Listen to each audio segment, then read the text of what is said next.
Welcome sa ating panibagong video tutorial. Sa tutorial na to ay lalagyan natin ng automatic pump o booster pump itong automatic washing machine na to. Ang model nito ay Panasonic NA-F80A5. Babala nga pala sa mga gagayahin itong project na to, pwedeng ma-void ang warranty kasi bubuksan natin ang circuit nito o ang control panel nito. Pero sa kaso ko, itong washing machine ko mga 2 taon na to kaya wala na itong warranty. Ang kailangan natin makita dito yung pinapasok ng tubig o yung solenoid valve niya. Kaya kailangan natin buksan ang washing machine natin. Sa kaso nito, nagulat din ako dahil ito ang solenoid valve niya. Merong 3 makakakambal na solenoid. Bali first time ko lang nabuksan to sa loob ng magda 2 taon na siya. So ito ang target natin. Kaya kakalasin ko muna to para maintindihan din natin. Dahil ang ini-expect ko dito, isang solenoid lang talaga ang makikita ko dito. So ayan ang itsura niya. Tapos merong sticker na nakalagay sa kanya. AC 222 to 40 volt, 50-60 Hz. So binuksan ko siya para malinawan ako kung anong itsura nito sa loob. So dito dahan-dahan ko lang siya binuksan kasi baka may tumalsik na spring. At ayan ang itsura niya. So 3 solenoid valve na lang to na magkakatabi o nasa iisang housing lang. Kinalas ko rin to sa washing machine. So bali dito siya nakakabit. So dyan siya nakadikit. So bali ito yung lagay ng liquid detergent, powder detergent, tsaka softener. Bali yan yung kaha niya. Dito. So nakaganyan yan. Ngayon iniisip ko dito yung 3 solenoid valve.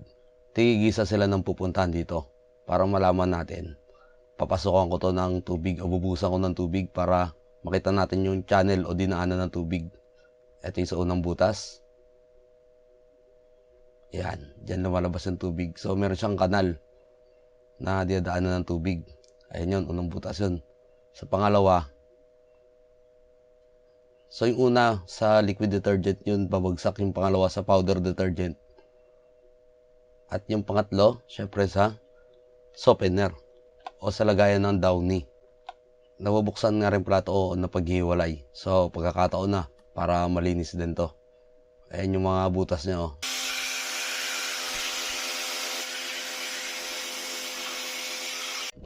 So, bali, ano siya, malinis na. So, ibabalik ko lang to tapos balik na tayo dun sa ating wiring. Nandito na rin tayo. So, binuksan ko nga pala yung control panel niya o board niya. Tanggal ko lang yung lata na yan.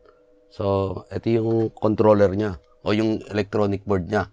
Ito yung nagko-control ng lahat ng sequence. Nagko-control sa motor, solenoid, tsaka drain. So, ang ganda niya. So, for reference lang, ito meron siyang sticker dito. Post nyo na lang kung nagto-trouble kayo ng gantong washing machine. Ito pa isang numero. Nakadikit sa board mismo. Tsaka ito pa isang numero. Okay, so ang ganda nitong board niya. So ano siya, shielded siya ng ano. Meron siyang parang epoxy o malambot na rubber. So hindi siya basta-basta papasukin ng tubig o moisture. So balik tayo dito sa ating solenoid valve. So ang pinili kong solenoid yung unang-una, yung kulay puti yung connector. So bali hinugot ko lang yung terminal sa socket niya. Tapos sininahan ko ng 2 wire. Itong 2 wire na to, ito yung papunta sa coil ng 220 volts relay natin. Pero para makasigurado, testingin ko muna siya. So, inon ko lang tong washing. Sinarado ko lang, nakapatong lang yan. Tapos, meron tayong tester dun sa wire na nilagay natin. So, nandito tayo sa auto mode to. Auto mode. Kaya nakakita tayo ng resistance. Yan yung resistance ng coil. Ayan yung 2 wire. So, antayin lang natin yung program niya. Pag kung 220 volt talaga ang ilalabas niya. Ito para ma-verify lang. So, bali itong model ng washing machine na to ay walang manual na i-on yung solenoid valve para sa tubig. So, kaya antayin natin yung program niya na manual na i-on yung solenoid valve o automatic niyang i-on yung solenoid valve. Doon natin makikita yung voltahe natin sa 2 wire na nilagay natin. Antayin lang natin mag-automatic siya. At ayan, kumpirmado, 220 volts ang solenoid coil natin. O yung solenoid valve natin, yung coil niya ay 220 volts. Okay, so ngayon, proceed tayo sa paglalagay ng relay. Ang relay na gagamitin natin ay 220 volts. Dito meron akong 8-pin na relay, 220 volts yung coil niya. Pwede nga nang gamitin natin o kaya itong 14-pin na relay. 220 volts pa rin to. Ang gagamitin ko ngayon tong 8-pin relay na 220 volts. So, balihin ko lang yung 2 wire sa coil nito. So bali ganito, ito yung washing machine natin tsaka solenoid. So tatluhan tong solenoid valve natin, kaya ito ang napili ko, tong unang-una na to. Tapos ilalagay ko yung coil ng relay sa kanya. So sinama lang natin sa wire, hindi natin pinakita yung original na wire na nakasalpak dito. Tapos etong contact na to, ito yung common, pinagsama ko lang yung dalawang common. Ito yung dalawang normally open, pinagsama ko lang. Pwedeng isa lang yan sa dalawang yan, pero wala naman tayong paggagamitan yan, kaya pinagsama ko na lang, mas tataas pa ang contact rating. So bali ganyan ang kalalabasan natin. Ito ang lalabas natin signal out para sa booster pump na nakalabas ng washing machine natin. Okay, bali sa pictorial diagram ganyan. So ito yung schematic niya. So ito yung coil, basta 220 volt AC ang relay natin. Tapos ito yung common, ito yung normally open. Sa 14 pin naman, so ganito rin ang gagawin natin. So mamaya makikita nyo, 14 pin din gagamitin natin. So ayan na, nahinan ko na siya, yung wire natin para sa relay. Kapares lang sa diagram. So 2.0 mm squared na wire ang ginamit ko dito. Automotive wire lang, yung malambot lang. Tapos testingin muna natin, tingnan natin kung mag-on yung relay.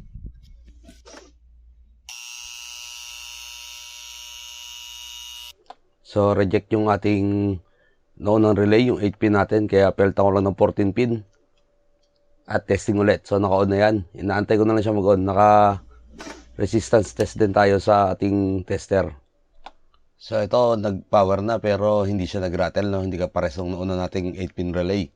So ang problema ko na lang dito ay hindi lang maganda yung contact ng tester ko sa wire, kaya hindi ako nakaka-reading ng magandang resistance.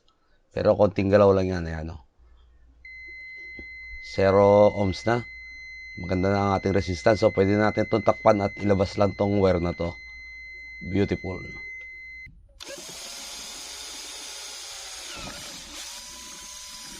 So bali yan, binutasan ko lang siya dito sa bandan to para sa labasan ng wire. Tapos binalutan ko lang yung relay. So ayan na yung final natin. Nilagyan ko tape, tsaka binalutan ko para in case na may tumalisik na tubig dito, hindi siya basta mabasa. Ito na yung ating signal wire. Sa unang testing natin, ganito ang wiring na gagawin natin. So ito na yung automatic washing machine natin na minodify natin na meron ng signal. Tawagin na lang natin yung signal tong contact na to. Ang gagamitin ko una, tong 12 volt booster pump na binili ko sa online. Nasa 200 plus lang to.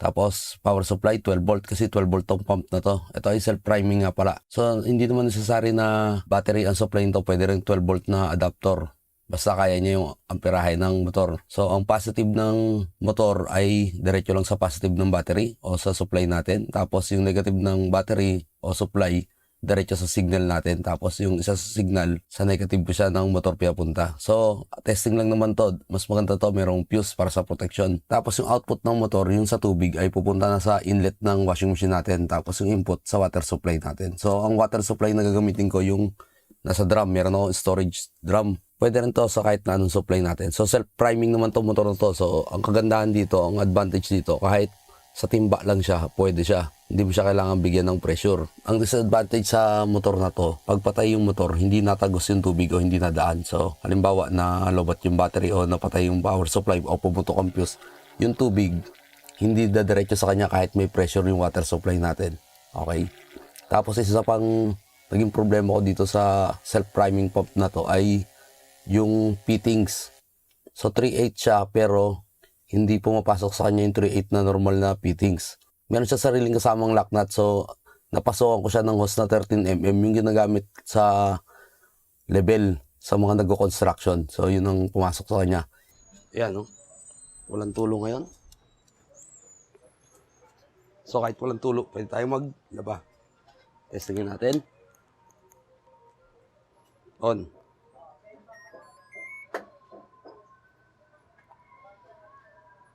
Start natin.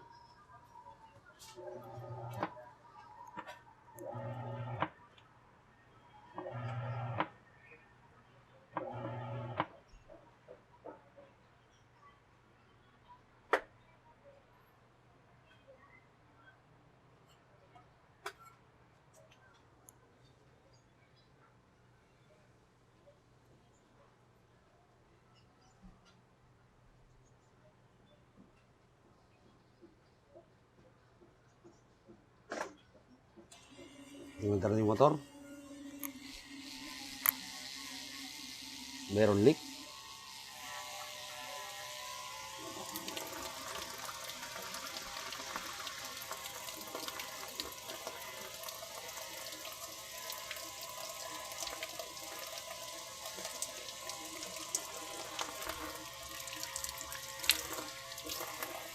Malakas na yung tubig.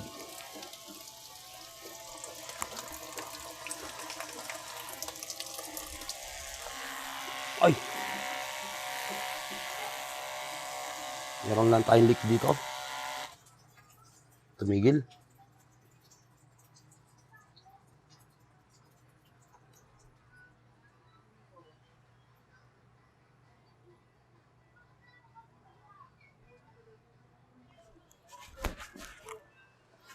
Hindi ko alam kung tama yung solenoid na nakuha ko eh.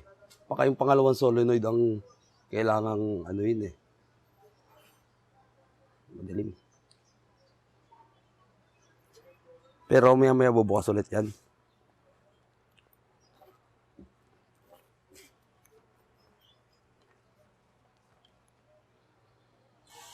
Kaya umandar ulit.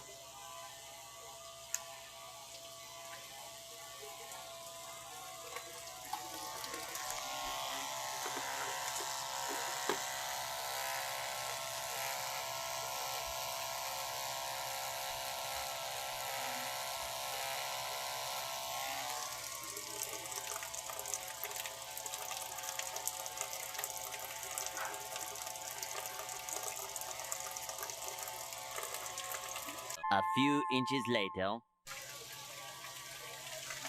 Diretso na siya. Mga apat na tigil lang. Patay sindi bago panlima diretso na. Ayan, inayos na rin yung leak. Naglalagay na siyang tubig ngayon. Beautiful. Ngayon, susubukan din natin tong 220 volts sa motor. Pero ngayon pa lang satisfied na ako. Ito ay temporary setup lang. Siyempre, obvious na solution sa problema ko ay maglalagay ako ng elevation ng drum. Para mas mataas siya, gravity na lang ang magbibigay dito. Actually, ayan, nakagawa na ako ng patungan nyo. Hindi ko palang naayos.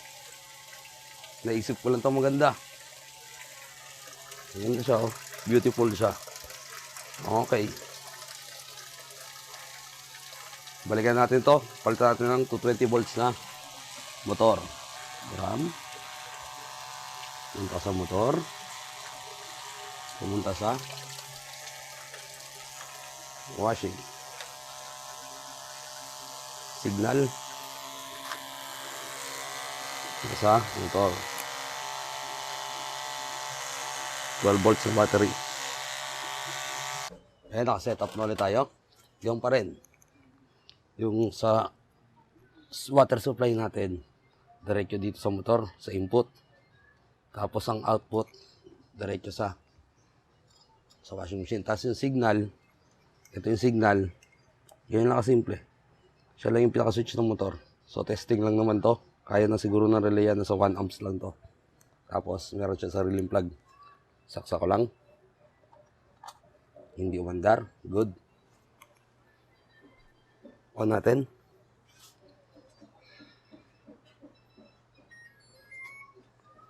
Lagay natin sa tab hygiene. Okay, tab hygiene. Start. Mandar kagad. Mas malakas. Ayan, madumi.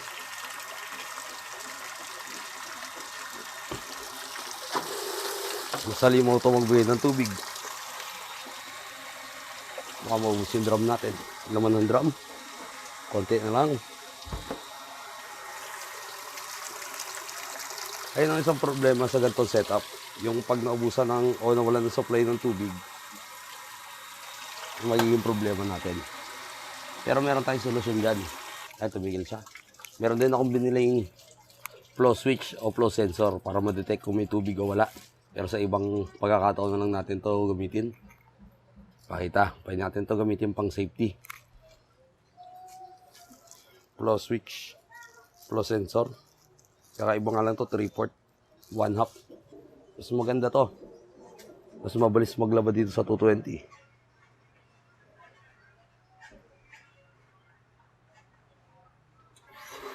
Mandar ang motor. Lakas ng tubig, oh.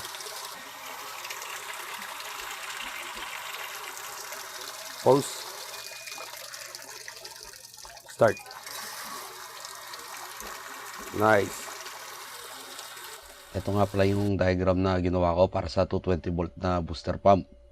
Ang disadvantage nga pala natin dito, tong booster pump na to, hindi siya self-priming o hindi siya humihigop ng kusa. Kagaya nito, nilagay ko siya sa timba. So, naandar yan.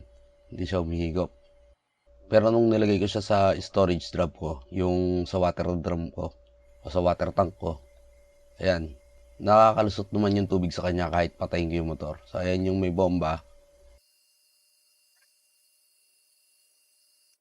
Ayan, pagpatay siya. So, tumatagos yung tubig. Ang kagandaan dito, kung malakas naman ang supply ng tubig natin at hindi natin kailangan ng bomba, kahit hindi natin siya alisin sa washing machine, so dumaan lang siya sa water pump, okay lang. Hindi lang natin papaganahin yung power niya. The next day. Okay, ito actual na naglalaban na. Ito yung water flow nga pala pagka nakataas yung tangke. So, tinaas ko na yung tangke, naglagay na ako patukan, wala yung water pump. Tapos, ito naman, nung nilagay ko yung water pump. So, mas maganda yung pasok ng tubig niya. So, nagana naman yung may elevation yung tangke. Kaso nga lang, mas malakas pa rin talaga kung naka-water pump o booster pump. Mas matuloy ng labahin kung ganitong setup. Pero ang problema ay dumating. So, makikita natin, gumagana naman siya. Pero pagdating dito sa rinse cycle niya na o yung nag-a-unload na. So, dito gumana siya. Unang unload yata to. So, pagkatapos niya i-spin at i-drain, gumagana naman yung motor. Ang problema ko dun sa panguling cycle niya. Ang nangyayari kasi dun sa pangatlong solenoid valve dumadaan ng tubig, dun sa lagayan ng softener. So, kung ganitong setup, wala namang problema. May gravity, may na nga lang. Pero, pupunuin niya yung drum hanggang mapuno yan, yung pangatlong solenoid ang sisindi. So, ang solusyon dyan ay simple lang kung gagayan nyo itong project na to. So, bali ganito ang gagawin natin kung ganyan ang problema. Magdadagdag lang tayo ng dalawang 220 volt relay pa ulit. Depende sa solenoid nyo. Kung dalawa yung solenoid nyo, bali dalawa lang relay nyo. Kung sa kaso ko, 3 ang solenoid. So, magpaparallel lang ako ng dalawa pang relay. So, tigigisa sila ng coil. So, pag gumana tong solenoid na to, tong relay na to mag-on. Pag tong gitnang solenoid na gumana, tong relay na to naman na mag-on. Pag tong solenoid na to naman, para sa kaso, ito yung para sa softener o sa downy, ito naman ang mag-on. Tapos yung contact niya, ipaparallel lang natin lahat. So, normally open sa normally open. Common to. Common sa common. Normally open sa normally open. So, ganun lang. So, kahit alit sa 3 solenoid na to ang gumana, bubukas ang relay, aandar ang motor o magti-trigger yung signal natin. So, hindi pwede yung dito tayo magpaparallel yung ganito. So, magugulo yung ating control board ng ating washing machine. So, hindi mo bra yan. Bali, hanggang dito na lang. Maraming salamat sa panonood at sana nagustuhan nyo itong video na to. Kung meron kayong tanong, comment lang kayo sa baba at pipilitin natin sagutin. Maraming salamat. Maglalagay ako ng diagram sa video description. Check nyo na lang kung gusto nyo ng diagram. Paalam.